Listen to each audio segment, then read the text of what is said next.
Bring a little love this Valentine's Day home with comedy. Package for Mrs. McGee. For me? Are you Mrs. McGee? Well, what do I have to do? Show you my marriage license? No, I can see Mr. McGee. Nobody else would live with him. Happy Valentine's CD collection. I think it was a Valentine's Day we first went out together, did he? Yeah. I carved our initials inside of a big heart on that old oak tree in back of the brewery. The schoolhouse. The brewery? Schoolhouse, McGee. I remember it was the brewery because the only grove of trees where you could hitch a horse to. McGee! For 20 years and more, I've been telling people it was back at the schoolhouse, and I can't change it now. 12 hours of laughs with great episodes from The Great Gildersleeve, Our Mrs. Brooks, Fibber, McGee and Molly, and many more. And because you're an old-time radio fan and listener of AM America, you receive a discount. So make sure you punch in 1640 as a promotion code to receive your VIP discount. My heart tick-ticks for you, my queen, with the steady watch beat of a new Longines. Dear Miss Brooks, I think you're keen. Won't you be my Valentine? Shipping is available worldwide to anybody that you want to send a little love this happy Valentine's Day. So order a 6-pack CD collection called Happy Valentine's Day Old Time Radio Comedy Volume 1. Go to our website at 1710amamerica.net. That's 1710amamerica.net. The Johnson Wax Program with Fibber, McGee, and Molly.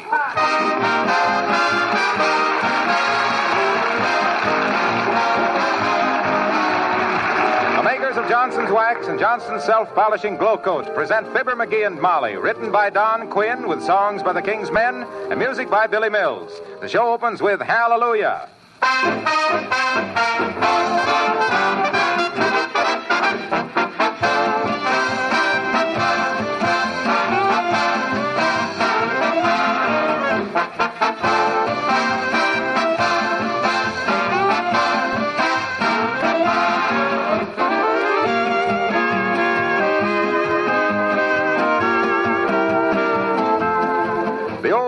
Of Saturday night baths and Saturday afternoon floor scrubbing are pretty well gone forever. We now know that weekly scrubbing of linoleum floors was very harmful and eventually ruined the linoleum. It's so much safer, so much easier to protect floors with the modern floor polish, Johnson's Self-Polishing Glow Coat. You not only save your linoleum and make it last longer, but you save yourself lots of work because Glow Coat needs no rubbing or buffing. You simply apply and let dry. Glow Coat is self-polishing. Glow Coat is no ordinary polish. When you use it, you'll notice its lasting luster. You'll see how it wears evenly and smoothly without chipping. That's because Glow Coat has a flexible, not a brittle film. One trial will also convince you that Glow Coat is economical because a little goes so far. Make a note to remind yourself to buy some Johnson Self-Polishing Glow Coat this week.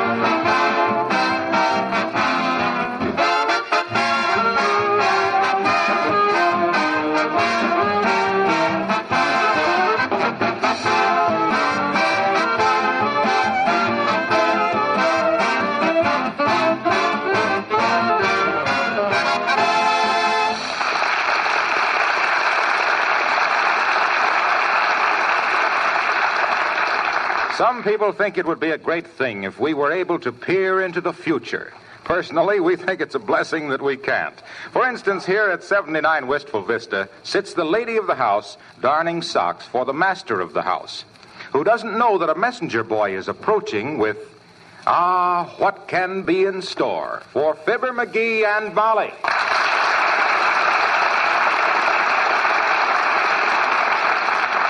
McGee, you'll have to buy some new socks. Huh? I've darned these so many times they're practically handmade.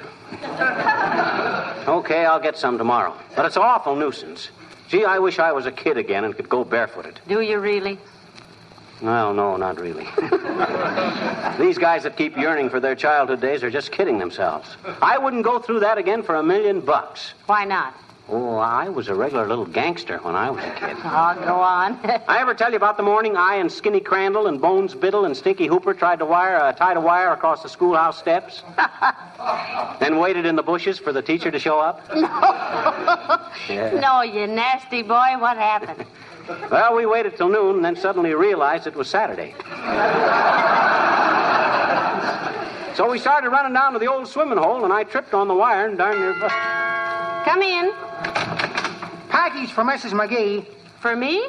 Are you Mrs. McGee? Well, what do I have to do? Show you my marriage license? No, I can see Mr. McGee. Nobody else would live with him. Fresh kid. Why, when I was his age, I was polite and thoughtful. Yes, you were, you little gangster. I wonder what this is. Oh, heavenly days, 4 pounds of Valentine candy. Oh, who's that from? Oh, as if you didn't know. Huh? You darling. You did remember, didn't you? Well, ain't there a note in it or something? Well, why should there be? Who'd be sending me Valentine candy but you? Valentine?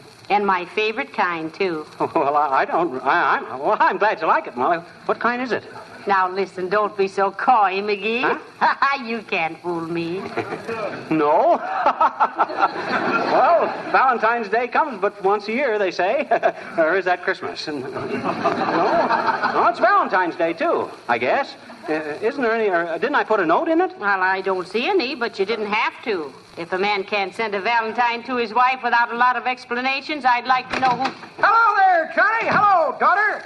Hey, can I speak to you alone a minute, Johnny? Why, sure. Excuse us a minute, Molly. Certainly, go right ahead. What's on your mind, old-timer? Look, I'm selling Valentines, Johnny. Want to buy one for the kid there? Nothing women appreciate more than a little touch of sentiment, you know. No, thanks, old-timer. She just got a big box of candy for a Valentine. She did, eh? Good for you, Johnny. Well, I don't know whether it is or not. Just between you and me, I don't remember sending it to her. Then you better buy one of these and send it too. Oh, no.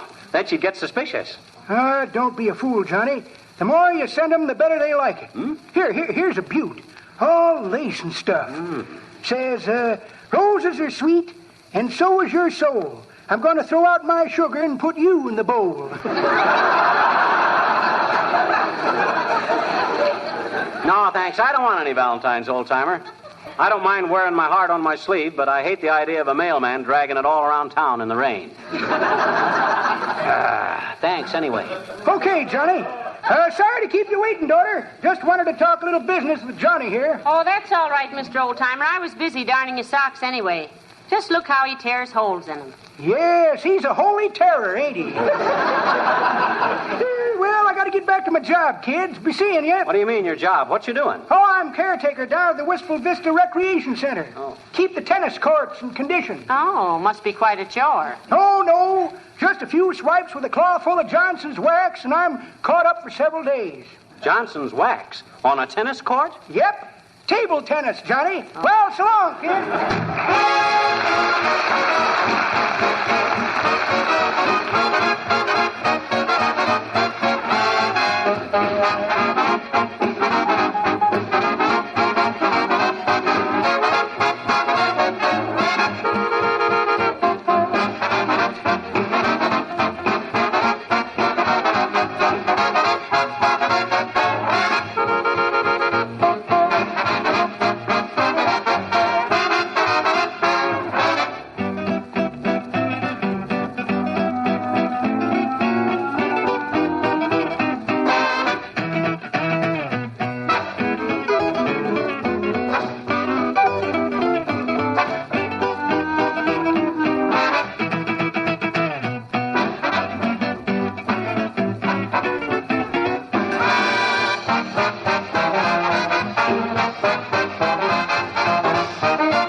Bring a little love this Valentine's Day home with comedy. Package for Mrs. McGee. For me? Are you Mrs. McGee? Well, what do I have to do? Show you my marriage license? No, I can see Mr. McGee. Nobody else would live with him. Happy Valentine's CD collection. Day. I think it was a Valentine's Day we first went out together, did he? Yeah. I carved our initials inside of a big heart on that old oak tree in back of the brewery. The schoolhouse. The brewery. Schoolhouse, McGee. I remember it was the brewery because the only grove of trees where you could hitch a horse to was McGee!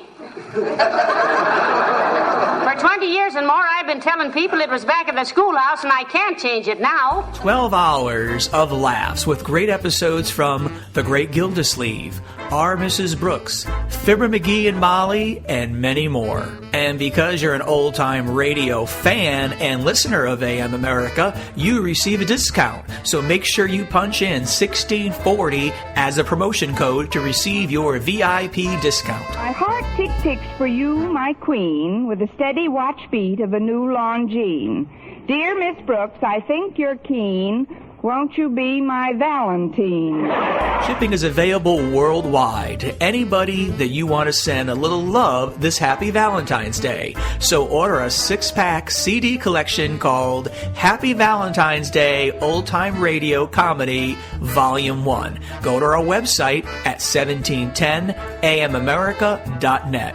That's 1710amamerica.net. McGee, I wish you'd never sent me this candy. I just can't keep my hands out of it. It's so good. Don't you like it? Sure, I like it. Why shouldn't I like it? Well, you keep eyeing the box like you were afraid it was going to eat you. I do?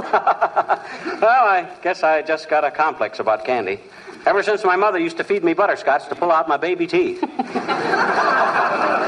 Never believed in that string on the doorknob business myself. Well, there's no butterscotch in this candy, dearie. That's what I keep telling my teeth. Besides, hey, who's walking around upstairs? Oh, poor Uncle Dennis. He's all upset. What about? Oh, he's thinking of starting a lawsuit against Walt Disney. Walt Disney? Yeah. What for? Oh, that pink elephant sequence in Dumbo. Uncle Dennis says he saw him first. He's all wet. You can't copyright a hangover. Anyway, what right? Come in. Good day, Mrs. McGee. Good day, McGee. Hi, Latrivia. Hello, Mr. Mayor. Have some candy? Thank you, no. I'm on a low-carbohydrate diet. Well, you better stock up on them then, Latriv. They tell me there's going to be a shortage of low carbohydrates. You don't say. If I might make a suggestion, McGee, it would be to the effect that people who have no clear comprehension of a subject under discussion would be well advised to maintain a discreet silence. I don't get it. Well, he said, dearie, that if ignorance is bliss, happy days are here again. Or if you don't know what you're talking about when you pipe up, pipe down. Oh, yeah? Well, now look here, Latrivia. Just a moment, McGee. Will you please refrain hereafter? Don't ask him to make any promises about the hereafter, Mr. Mayor. His forwarding address is unknown. What are you talking about anyway, Latrivia? And quit shaking your finger in my face. I'm liable to think it's Halloween and start bobbing for knuckles. All right. But hereafter, McGee, please refrain from telling motorcycle policemen that you are a close relation of mine and they can't do that to you. Do what to you, McGee? If he's referring to what I think he's referring to, he means that I got a ticket yesterday for parking 8 minutes overtime. For parking 1 hour and 8 minutes overtime? Well, can I help it if I forgot to set my watch back last Sunday night? You weren't supposed to set it back. You were supposed to set it ahead. In that case, it would be 2 hours and 8 minutes. There'll be no such a thing. It'd be 8 minutes less than 1 hour. There's 2-hour parking on Oak Street, so the city owes me 52 minutes. Now, wait a minute, boys. Let's get this straight. Let's say you parked at exactly 3 o'clock and... But I didn't. I parked at 8 minutes to 4. Oh, for goodness sakes, you might at least park on the even hour. The odd minutes make these arguments too confusing. Yes. Anyway, McGee, the justness of the complaint does not concern me. What I object to is your assuming that I, as mayor of Wistful Vista, would use the power of my office to obstruct the due processes of law. Furthermore, you had no business telling the officer that I was your nephew on your mother's side. You leave my mother out of this, Latrivia.